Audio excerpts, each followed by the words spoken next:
Rivers ran wild just days before.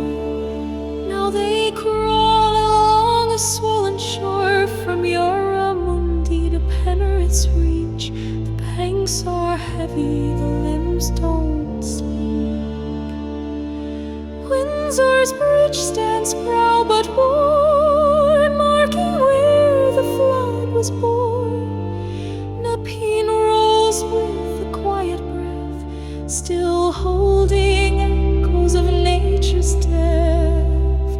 And I flew above where the water lay, over bridges holding the flood at bay. No rain fell as the camera soared, just silence left where it once poured.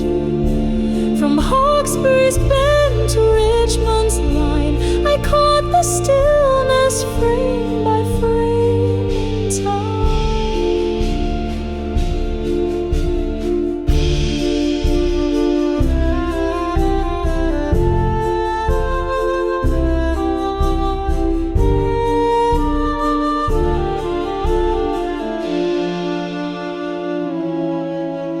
South Creek cuts a winding path, the field still sold from nature's wrath. At North Richmond the shadows stay of rivers pushing through the clay. The gum trees lean, the fences bow, but sunlight's breaking through. Somehow my drone flew high, the current slow, recording stories